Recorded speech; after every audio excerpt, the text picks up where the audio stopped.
All right, shalom, shalom. I'd like to say all praises due to Yahweh, Bahashem, Yahweh Shai, Bahashem, Rakah, Hadash. And double honors to the elder apostles of Great Millstone. Peace and blessings to you, brothers, teaching in truth and sincerity throughout the four corners of the globe. All right, this is Tather Yoff coming back once again from the UTC 144K camp, downtown Boston, school in Winter Street. And I put this up on the page, Taking the Kingdom 144. And basically, I just want to say this real quick. Salaki for that. You know, this is Romans 12 and 19. It says in the NLT, it says, "Dear friends, never take revenge. Leave that to the righteous anger of God. For the scriptures say, I will take revenge. I will pay them back, says the Lord." All right. And I read that because what we're having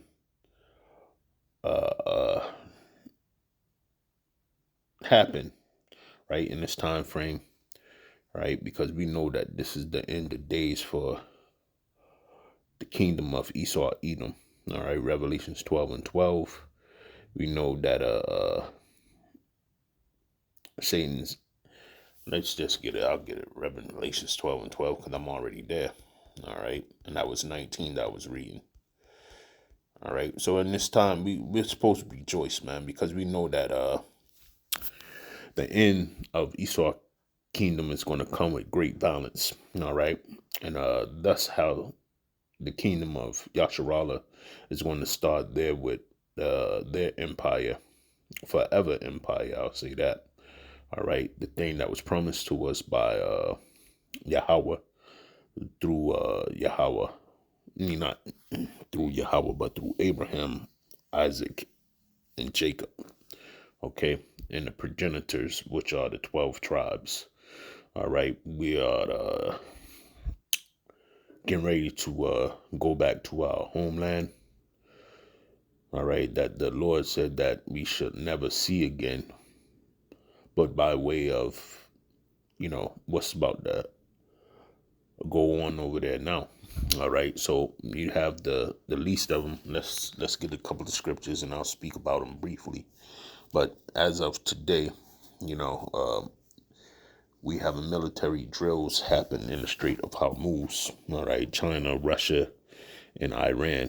All right. They bogarting in the Strait of Hormuz, the Straits of Hormuz. Okay. From America.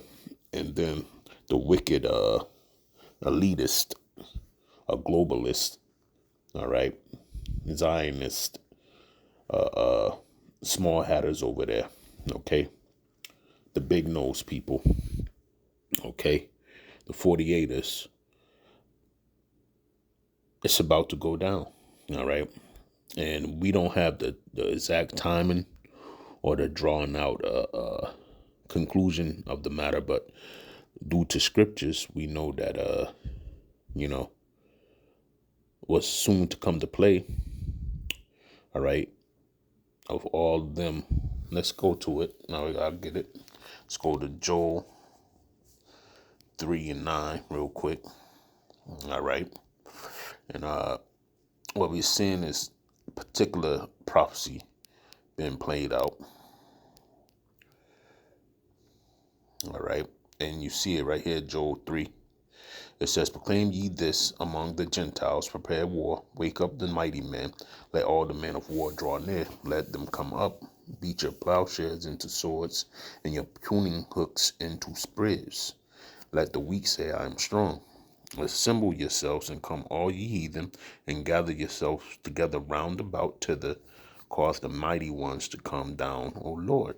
All right, so you got the Median Persian Empire gearing up. Okay, just as it said in Ezekiel the 38th chapter. All right, you got Russia being a guard on to these lesser nations, which are the BRICS nations. Okay, Brazil, Russia, India, China, and South Africa. Okay, and other cohorts cohorts that have joined. I think it was the last time when I checked, it was like I think it was like 82 nations wanted to join the BRICS, you know. But I don't know how many. Let me see if I can get it real quick. Okay, so the correct number, I don't know why I thought it was 82. It says how many countries want to join BRICS. The BRICS is currently composed of 11 countries. Its 5 original members: Brazil, China, India, Russia, and South Africa, and 6 new members admitted in 2024 and 25: Egypt, Ethiopia, Indonesia, and Iran, Saudi Arabia, and the United Arab Emirates. All right, so this is a telltale sign of, people disbanding, all right, from the UN. Okay. And what's going to happen there is all these people that you see it, they want to join and be allies with the very same nation that they're supposed to be against, which is Russia. All right. But this is all of the Lord's doing. All right. So things are going to play out in a major way. All right. With this these war games going on over there. All right, in the Strait of Hormuz, off the coast of Iran. All right, off the shores of Israel. Okay, so it's definitely a powder keg, and like I said before, in times before, you know, Esau don't move massive amounts of military. Okay, to do nothing, to sit on the porch and just gawk at people. There will be action sooner or later.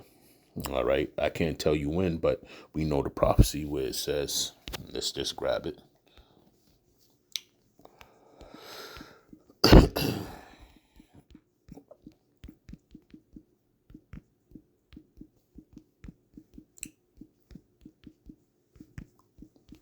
So we on track, man. Currently,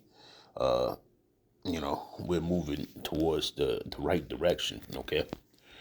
It's Jeremiah 15:45. It says, therefore, hear ye the counsel of the Lord that he hath taken against Babylon, and his purpose that he hath proposed against the land of the Chaldeans. Surely the least of the flock shall draw them out. Surely he shall make their habitation desolate with them. All right. So that's the small hatters. What they've been doing is trying to proxy America to engage with Iran, okay, on their behalf, okay. And what we have now is a stalemate or a standoff, so to speak. All right, because now India, not India, but China and Russia have now got a a proxy war going on America through the use of Iran. Okay, just like America tried to set off a war with Ukraine and Russia. All right, but we know how this ending is gonna go. All right, it shows we read in Jeremiah 50, right? Because when you read Jeremiah 50, what happens in Jeremiah 50? You say, okay, it talks about the downfall of Babylon the Great via thermonuclear destruction. Right? I'm going to read from 2. It says, declare ye among the nations and publish and set up a standard, publish and conceal not. Say, Babylon is taken, Bel is confounded, Murdoch is broken in pieces, her idols are confounded, her images are broken in pieces. For out of the north there come up a nation against her, which shall make her land desolate, and none shall dwell therein. They shall remove, they shall depart, both man and beast. In those days and in that time, saith the Lord, the children of Israel shall come, they and the children of Judah together, going and weeping. They shall go and seek the Lord, their power. They shall ask the way to Zion with their faces thitherward, saying, come and let us join ourselves to the Lord in a perpetual covenant that shall not be forgotten. Okay. So essentially, just going into it, these things are going to lead to, the Lord being our strong tower, right? And what I read in Romans, this is why we're not going to lift a finger. This is why we're not going to get involved per se with a street war or any type of hands-on aggression towards Esau Edom in this first half, all right, of Jacob's trouble. Okay, because the Lord got us. Just as sure as I just finished reading, this part in Jeremiah 50 down to the 5th verse. Okay. So the Lord got us, man. And we are right at the threshold of this great final battle going down. I.e., when you go to Second Esdras, right? Let's go there. Second Esdras 13. All right, because the Lord's putting them in a trick bag where they're going to get touched. All right, and when they get touched, it's going to be lights out forever. Okay. Yep. Yep. I start at 5. And after this, I beheld, and lo, there was gathered together a multitude of men out of number from the four winds of the heaven to subdue the men that came out of the sea. Okay. So these are all the host of armies. They're going to go up against the Lord himself. Okay. And 6, 7, and 8. All right. Is the Lord coming into the atmosphere on a chariot. Okay. That no man on earth could handle. All right. And that's what we're getting ready to see.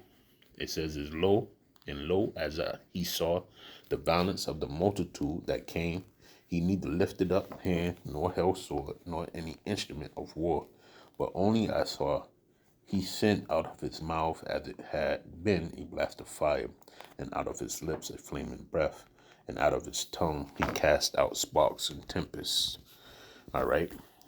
And what was that doing? Okay. This is why he told us we don't have to fight.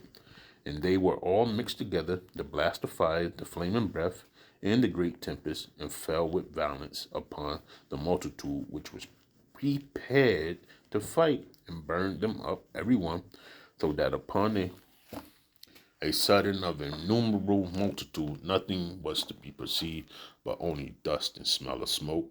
When I saw this, I was afraid.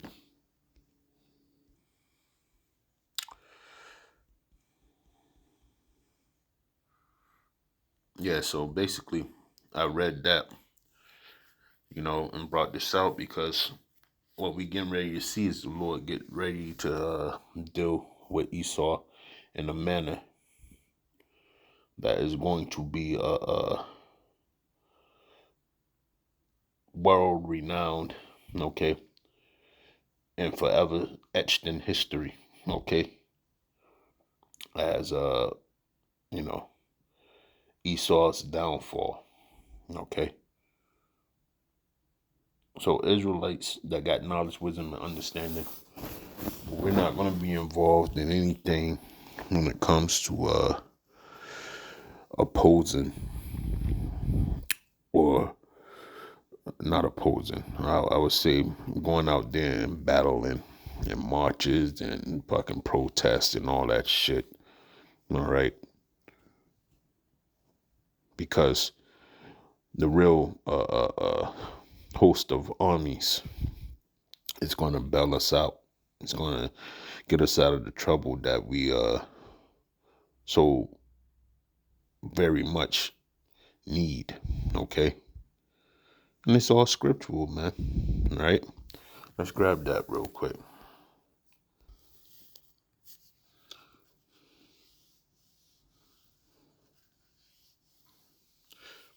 Yep. I read 15, Job 5 and 15.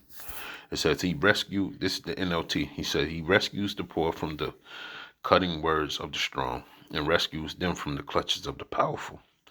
And so at last the poor have hope and the snapping jaws of the wicked are shut. Okay, so that's what's going to happen to these people when they try to reach out and come after us. Okay, And we don't have to fight. The Lord is going to protect, you know, his saints as a hen protects her chicks. So hey, we don't have nothing to fear. As long as we see these prophecies popping off like popcorn, hey, just know that the Lord said that he was going to protect us. He was going to be our strong tower. He was going to be our shield and buckler. All right. As sure as you see these things going down, all the rest of the world is going to be afraid. Okay. Every last person on the earth is going to be afraid.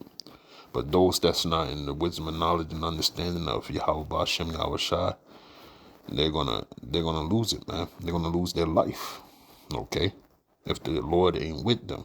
Or if they ain't with the Lord, they ain't never been with the Lord. Okay?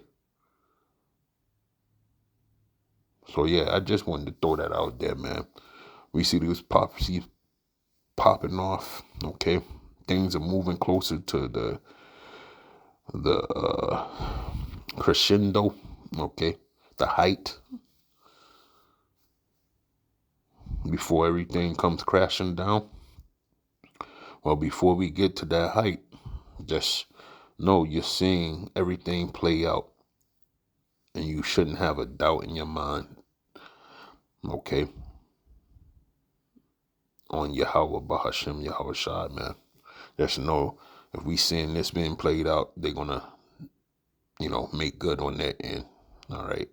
And we already know that Yahweh is not a man that he should lie, okay? So everything's working, everything's in tandem, and before long, the kingdom of heaven will be here. But great violence is going to come first, and we need deliverance from that, from the hands of Yahweh, Bahashem, Yahweh Shai. All right. And we don't need to worry about making threats or, going out there and being involved in any type of melees. All right. So with that, I want to say all praises due to Yahweh, Bahashem, Yahweh Shai, Bahashem, Rakah, Hadash, and double honors to the elder apostles of Great Millstone. Shalom and Abad Babal.